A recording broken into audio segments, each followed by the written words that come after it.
बिस्मिल्लाहिर्रहमानिर्रहीम। अस्सलाम वालेकुम नाज़रीन। पाकिस्तान में एक जो मिशन इम्पॉसिबल था वो हमारी पीडीएम ने, हुकूमती इत्तेहाद ने बड़े आराम से मुकम्मल कर लिया। और वो मिशन इम्पॉसिबल क्या था?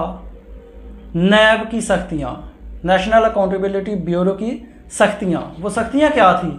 उसको फेस करना पड़ता था। हम करप्शन करते हैं, हम इल्लीगल प्रॉपर्टीज़ बनाते हैं, हम अपनी जायदादें, दौलतें, अपने जो रुतबे होते हैं, ओहदे होते हैं, उनको हासिल करते हैं गैर कानूनी तरीक़ों से। तो फिर हमें सामना करना पड़ता था नैब का, और इसको ख़त्म करना इम्पॉसिबल बात थी। हमारे हुकूमती इत्तेहाद ने इसको इतने मज़े से, इतने आराम से पूरा किया है कि कमाल कर दिया है। और वो क्या किया है? नैब का लॉ चेंज कर दिया। लॉ चेंज में जो मेन पॉइंट्स हैं वो सबसे पहले ये है कि जो नैब है वो बाहर की दौलत जो होती है, जो बाहर बैरून मुल्क असासे पड़े हैं, उनके सवाल नहीं कर सकता। इसका मतलब है कि हम मनी लॉन्ड्रिंग करें, बाहर जाके फ्लैट्स बनाएं, प्रॉपर्टीज़ खरीदें, बिजनेस बनाएं, जो मर्जी करते फिरें, कोई पूछने वाला नहीं है। नंबर 2, अगर कोई केस शुरू हो गया है, इंक्वायरी शुरू हो गई है, वो इंक्वायरी 6 माह के अंदर ख़त्म नहीं हुई है तो वो केस ख़त्म हो जाएगा।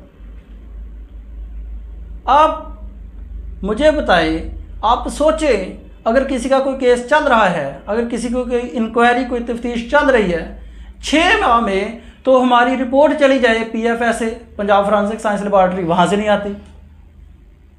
साल साल वहाँ से रिपोर्ट्स नहीं आती। लाहौर से रिपोर्ट जाती है, लाहौर में ही PFSL में, तो वहाँ से रिपोर्ट वापस नहीं आती। तो अमेरिका से, लंदन से, कनाडा से रिपोर्ट्स कैसे वापस आ जाएंगी? ये भी ख़त्म हुआ। उसके बाद अगर केस झूठा साबित हो जाए, कोई तफ्तीशी अफीसर, इंक्वायरी अफीसर केस साबित नहीं कर सकता, तो उसको 5 साल की सज़ा हो जाए।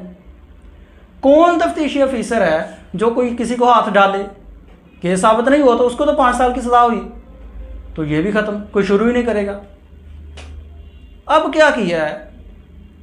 उससे भी बड़ा सेकंड अमेंडमेंट ले आए, दूसरा तरमीमी बिल ले आए, और उसमें क्या कहा? नंबर 1 पे कि जो नैब है 500 मिलियन रुपए से जो कम करप्शन केसेस हैं उनकी इंक्वायरी नहीं कर सकती।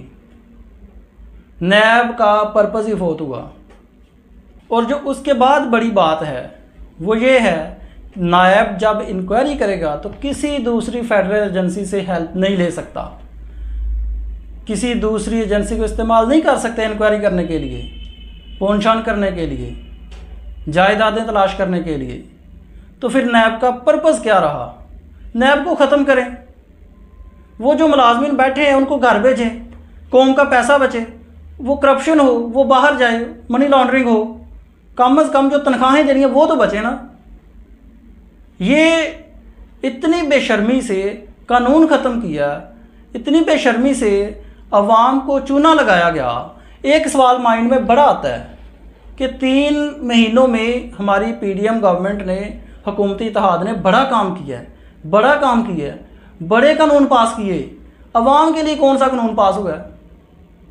अवाम के लिए कोई एक वर्ड भी पास नहीं हुआ कानून का। जब से पीडीएम की गवर्नमेंट आई है सिर्फ एक ही बात पे कानून साजी हो रही है, और वो है नैब को ख़त्म कर दो।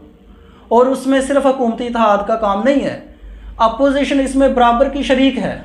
ये गुनाह कबीरा हुआ है अवाम के साथ, कौम के साथ एक बहुत बड़ा जुल्म ज़्यादती हुई है कि जी करप्शन करें कोई पूछने वाला ही नहीं है। नैब एक हथियार था, वो ख़त्म हो गया। और जो अपोजिशन है उसने इसको डिफेंड ना करके अवाम के जो हकूक़ हैं उनको डिफेंड नहीं किया, उन पर डाका पड़ने दिया। इनका फ़र्ज़ बनता था कि उसको डिफेंड करो, आप असेंबली में जाए, उसको डिफेंड करें या कानून बनने से रोकें। लेकिन क्योंकि अपोजिशन के भी शायद कुछ लोग इसमें शामिल हों, इसलिए ये कानून बनाकर जो एक मिशन इम्पॉसिबल था उसको मुकम्मल कर लिया गया। और जो अब करप्शन के दरवाजे हैं, वो जो एक बात थी कि हमसे ज़्यादा करप्शन करके भी कौमें तरक्की करती हैं, वो पूरी हो गई। अब शायद चाय की मज़ीद प्यालियाँ बच जाएं। क्योंकि अब कौन सा नैब ने पूछना है कितनी प्यालियाँ बचाई हैं, कितनी पी हैं, कितने रोटी के टुकड़े खा ले हैं। तो ये तो एक बड़ा ही मजाक है अवाम के साथ कि नैब बैठी हुई है। नैब नहीं बैठी हुई, नैब नहीं है, नैब सोई हुई है। सिर्फ अकाउंट्स में तनख्वाहें जाने के लिए अब नैब रह गई, वरना तो नैब फंक्शनल रह ही नहीं गई। जब नैब ने काम ही नहीं करना, तो इसलिए ये जो कानून पास हुआ है नैब का, ये मेरी नज़र में being a professional lawyer, being a citizen of Pakistan, Pakistani कौम के साथ ज़्यादती है।